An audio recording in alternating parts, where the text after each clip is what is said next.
मेरे शौहर का सेठ मेरे शौहर के सामने ही करने की जिद कर रहा था। मैंने उसे बहुत समझाया कि अकेले में मैं आपको ऐसा सुकून दूंगी जो आप सारी जिंदगी याद रखोगे। वो कहने लगा, मैंने अकेले में बहुत बार लिया है, लेकिन अब मैं तुम्हारे शौहर के सामने ही तुम्हारी साथ करना चाहता हूँ। मैं काफी मना करती रही, लेकिन वो नहीं मना। उसने मेरे शौहर को बुला लिया और सामने सोफे पर बिठा दिया, बेड पर मैं और मेरा नाम शहनाज है। मेरी उम्र 38 साल है। मैं लाहौर में रहती हूँ। मेरी बचपन में ही शादी हो गई थी।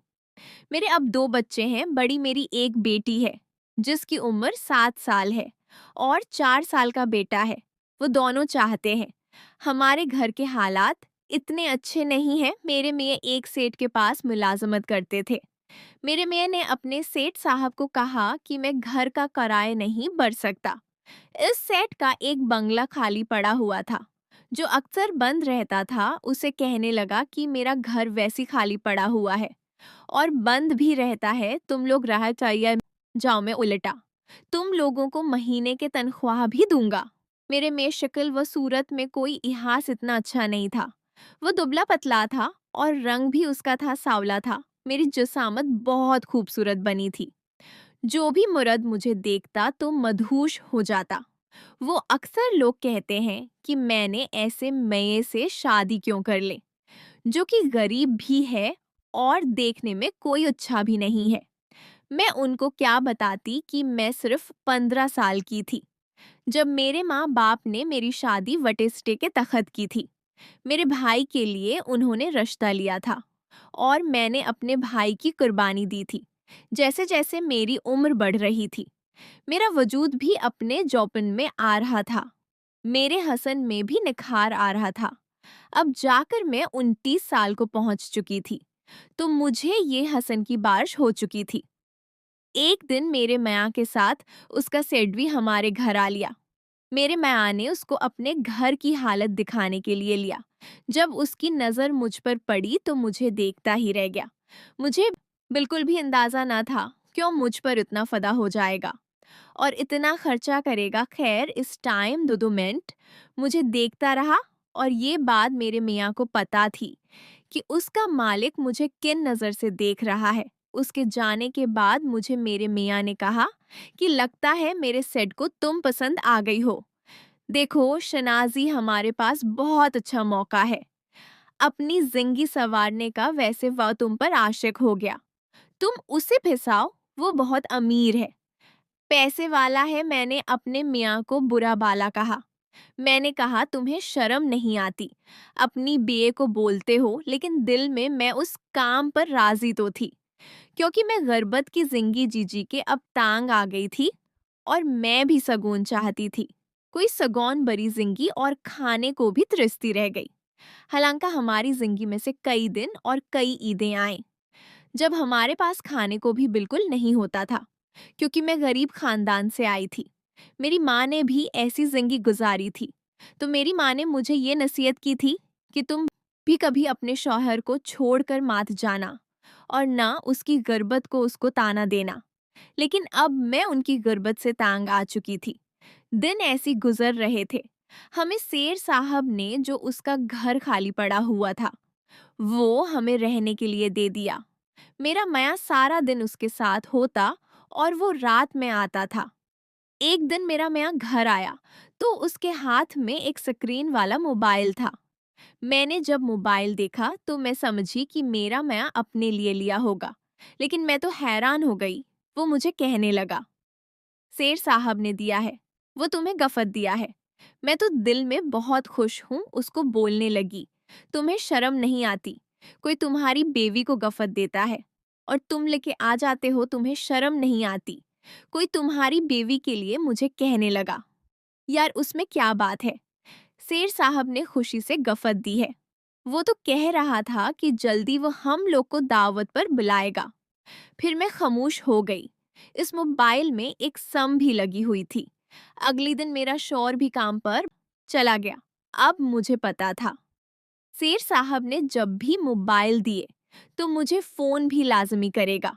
अगली दिन दोपहर को देख नंबर, उसने मुझे अपना नाम बताया। और मुझे कहा आपको गफत पसंद आया। मैंने उसे कहा साहब जी इतनी तकलीफ क्योंकि उसकी क्या जरूरत थी। ये तो बहुत महंगा है और मैं उसे क्या करूंगी। फिर वो कहने लगा शहनाज मैंने जब से तुम्हें देखा है मैं तो हैरान हूँ कि तुम मेरे मुलाजिम की बेवी हो। इतनी खूबसूरत मैं तो समझता था कि शायद कोई गांव वाली जैसी होगी, ऐसी साबली सी सौकी पतली। लेकिन तुम तो शहर की औरतों से भी ज्यादा हसीन और खूबसूरत हो, यकीन करो शहनाज। तुम तो मेरी बेवी से भी ज्यादा हसीन हो। साहब ने मेरी बहुत तारीफी की, जिसे सुनकर मैं बहुत खुश हो रही थी। फिर वो कहने लगा तुम्हें कुछ भी जरूरत हो मुझे भले चजर राख की किसी भी वक्त फोन कर लेना। मुझे पता था मेरा सेद मुझ पे उतना मेहरबान क्यों हो रहा था। शायद मेरे साथ अपनी दली ख्वाहिश पूरी करना चाहता था।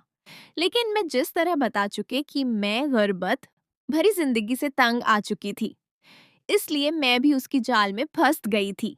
एक दिन रात को शेर साहब का फोन आया। मुझे कहने लगा हाँ, अपनी बच्चों को मत लाना।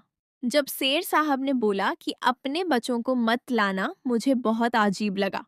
फिर मैंने उसे कहा कि हम बच्चों को कहाँ छोड़ेंगे, यहाँ तो हमारा कोई जानने वाला भी नहीं है। फिर वो कहने लगा 2 घंटे की तो बात है, वापस घर पहुंच जाओगे। मैंने सोचा चलो ठीक है। शेर साहब ने हम पर इतनी एहसान की है, मेरे रहने के लिए घर दिया और मुझे कितना महंगा मोबाइल भी तो दिया, तो मैं उसे मना नहीं कर पाई। मैंने उसे कहा मेरे शौहर को भी बता दीजिएगा, क्योंकि वही मुझे आपकी घर का मालूम नहीं है। मैंने कभी आपको देखा नहीं है। वो मुझे कहने लगा मुझे पता तो था कि शेर साहब ऐसा क्यों कह रहा है, लेकिन मैं समझती थी कि हमारे नए नताल्लुकात हैं, वो उतना आगे थोड़ी जाएगा। रात को 10 बजे जब मेरा शौहर आया, मुझे कहने लगा शेनाथ शेर साहब का फोन आया था।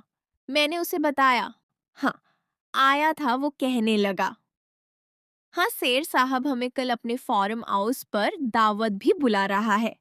जब मेरे शौहर ने फार्म हाउस का नाम लिया तो परेशान हो गए। मैंने कहा फार्म हाउस पर क्यों, लोग तो घर पर दावत देते हैं। वो हमें फार्म हाउस पर बुला रहे तो कहने लगा हाँ अजीब तो है। मुझे भी अजीब लगा, लेकिन मैं उसे मना नहीं कर पाया। आखिर उसके उतने हसान हैं हम पर। फिर मैं खामोश हो गई। मैंने कहा चलो 2 घंटे की तो बात है, आगे से शेर साहब से मैं बात कर दूंगी। खैर रात ऐसी गुजर गई। अगले दिन मेरा शौहर काम पर गया। मुझे कहा कि रात को 8 बजे तक तैयार रहना, मैं तुम्हें सा ले जाऊंगा। इससे पूछा कि मैं शेर साहब ने तुम्हारे लिए ड्रेसेस भेजे हैं, ये बहुत महंगे कपड़े हैं, तुम ये पहन के चलना। जब वह कपड़े मैंने देखे तो वाकई बहुत महंगे थे। एक एक जोड़ा मुझे 20 से 25 हजार रुपए का लग रहा था। मैं तो अपनी पूरी जिंदगी में इतने महंगे ड्रेस नहीं पहने थे। फिर मैंने कहा जब शेर साहब ने इतने महंगे कपड़े दी हैं तो कोई अच्छी सी सैंडल भी ले देता। खैर आज मैं बहुत अच्छी से तैयार हुई थी और आज मैं बहुत खुश भी थी, क्योंकि हमारी गुर्बत खत्म होने वाली थी और मैं अपने सीड की नीयत को जानती थी। तो मुझ पर कितना खर्चा क्यों कर रहा है। लेकिन मैं समझती थी कि मैं से शायद एक हद तक रूप लूंगी, एक हद से आगे नहीं को बढ़ने दूंगी। राह को 8 बजे मेरे शो किसी की बाइक मान के लाए। हम दोनों मैं अब बेबी बाइक पर बैठ गए। ये एक वीरान सा कोई रास्ता था। आगे गए तो बड़े बड़े फार्म हाउस बने हुए थे। एक घर के सामने मेरे मैया ने दरवाजा खोला तो हम अंदर चले गए और 3-4 कमरे भी नजर आ रहे थे। मेरी मैया ने उसके मुलाजिम से पूछा इब्राहिम साहब अभी तक नहीं आए? तो मुलाजिम कहने लगा नहीं, उन्होंने फोन किया था कि आज अच्छा सा खाना बना लेना, वो बस आने ही वाले हैं, चलें। आप लोग अंदर चाहते बैठें, हम चाहते अंदर बैठें। सोफे पर कालीन फर्नीचर सब कुछ बिछा हुआ था। बहुत लाइटिंग चल रही थी। ऐसा घर मेरे जिंदगी में पहली दफा देखा था। फिटने में उसका मुलाजिम पानी लेके आया और हमारे सामने रख दिया।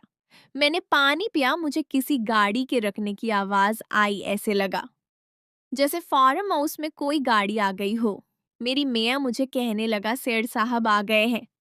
वो कह के बाहर चला गया। फिर पान हिन बार मैंने देखा इब्राहिम साहब मेरे में और उसका मुलाजिम अंदर दाखिल हुए।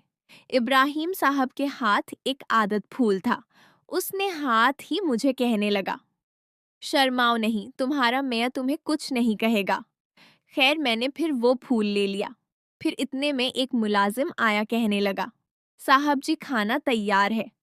क्या लगा दूं? इब्राहिम साहब एक हाल में चले गए जहां बहुत सारे सोफे पड़े थे। मैंने देखा तो वहां पहली बहुत सारा खाना सजा हुआ था। ऐसी भी चल रहा था जैसी हाल में गई। तो ये एक ठंडा हुआ खाना आ रही थी। खाना जब मैंने देखा, खाना खाना दौर के बाहर मैंने देखा। पहली दफा था, दुनिया की हर चीज थी। फिर शेर साहब मेरी कर्सी सेट करने लगे और मुझे कहा, शनाज यहाँ बैठ जाओ। मुझे काफी शर्म आ रही थी। क्या कितने अरबपति इंसान मेरी अगर मियाँ देख देखी।